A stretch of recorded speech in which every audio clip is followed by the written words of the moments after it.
Always happy to steal a few minutes with this gentleman right here, U.S. Senator James Lankford in Oklahoma this week.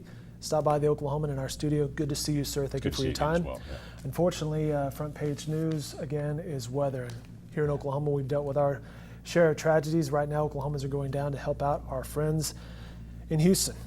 There are a lot of Oklahomans that are traveling down. Obviously, there's a lot of safety issues, and you can't get into a lot of places. A lot of the work that will happen in the backside of this hurricane is not now. It's in the years after this time period. It's not going to be weeks, it'll be years of recovery. We've been through before, obviously a lot of Oklahomans, Oklahoma Baptists and their disaster relief team, the Methodist relief team, the Red Cross, so many others that have engaged to be able to get into places. And we have some experience of what we dealt with in Hurricane Katrina. We have what's called mud out crews, where people are going in, stripping out sheetrock and trying to deal with the flood damage that's there to help recover a home rather than bulldoze it. Those teams will be going down for a very long time. So right now, Oklahomans are helping with food. They're laying the groundwork to try to get gasoline, get basic supplies to people, clothes again to people that have lost everything, and then it's time to recover and start rebuilding. Thoughts and prayers to those affected down in Texas. You just recently returned from Israel. How did that go, and what were you doing there? Yeah, extremely helpful trip, meeting with the Prime Minister and meeting with the Minister of Education, Minister of Defense there, the Mayor of Jerusalem. I was in the West Bank quite a bit in Judea and Samaria, met with Palestinian leadership. So it was a good experience just to be able to be there to see the context. I've been there several times in my work. Obviously, that's a critical ally for us, but it's also an extremely complicated region.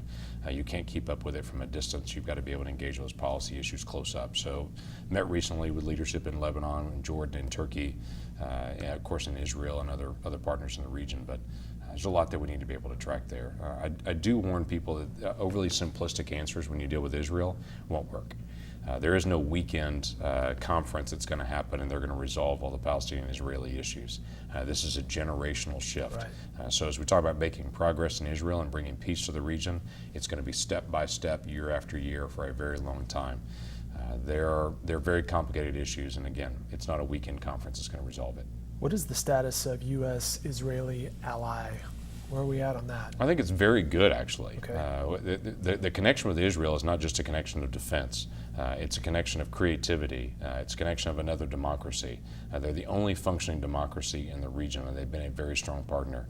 A lot of our cancer research or technology research or virus protection software, a lot of that's happening in Israel now. And there's a lot of back and forth. We've had major American companies that have purchased very large technology companies in Israel because of the technology. A lot of the self-driving car, for instance, that technology is being developed in Israel. So we've got a good partnership and a good competition between two functioning democracies. Well, then to that point, to pivot to President Trump, who seems to want to go from a global view to more of a nationalistic view, does that hurt if we have partners who are, in so many different technology fields, for example? Yeah, quite frankly, I would expect Israelis to be very passionate about Israel, and I would expect Americans and the American president to be very passionate about America. Though we're going to have trade around the world, and we're the largest economy in the world, and we're this great superpower, we should be engaged worldwide. We should also be very passionate about our own citizens. If we spend all of our time being passionate about other citizens of other nations and don't pay attention to our own business, we're missing out. Now, saying that, we're the largest economy in the world and we're the big superpower. We should be able to walk and chew gum at the same time. We should be able to take care of what's happening here in education and transportation and infrastructure and technology development and still be able to engage in what's happening around the world. But push comes to shove, we should absolutely take care of America first. Your thoughts on President Trump so far? Earlier this year when we spoke, you mentioned, hey, it's going to be a unique presidentship. He may learn on the fly. Yeah, I would say that prophecy's come true. He is definitely a unique president. He has his own unique style. Every president that comes into the job, it's on-the-job training. True. No one knows how to do it. He came from a non-political background, which I have no issue with, but came out and said, hey, I'm going to do this different than anyone else has, and he has certainly done that. I don't particularly like communication style they choose to use. I just don't use those words and don't do it that way. That's not my style and who I am. But that's his style, and that's what America elected, and we're going to find a way to be able to work together. Some of his policy issues I think are right on. The way he communicates a lot of them I don't particularly care for. President Trump is big on Twitter. You have tweeted recently that you would be all about proposing changes to the rules in gridlock in appointments. Yeah, so one of the areas the president's talked a lot about is the Senate rules. I completely agree. There's a major problem in the Senate rules. The rules haven't changed in decades, but the practice within the Senate has changed, and our rules have got to catch up to our practice. So I've put three major proposals out there. One is how long it takes to get through the nomination process. Right now, our Democratic colleagues are using the full time for every nominee, even lower nominees, and it takes up a lot of time in the Senate. So you can't do other things, so it locks it up. So I proposed reducing the amount of time. Once they've already gone through committee, once they've already been signed off on all their background checks, there's no reason to have this long debate on the floor. And typically the 30-hour debate is less than 5 or 6 minutes of actual debate. It's just an empty chamber with no one debating because it's not a controversial nominee. So let's reduce the time on nominees. The second one is there's actually 2 cloture votes. There's 2 votes of 60 for everything. Most people don't know that. They think it's 1. It's actually 2. To get on a bill, you've got to have 60. To get off of it, you've got to have 60. And then it just passes with 51. I think that's silly. Let's take the first one off. So there's just 1 filibuster. Let's get on a bill and debate it. And then if everyone's not heard, then you continue debating it until it's done. But let's at least open it up for debate.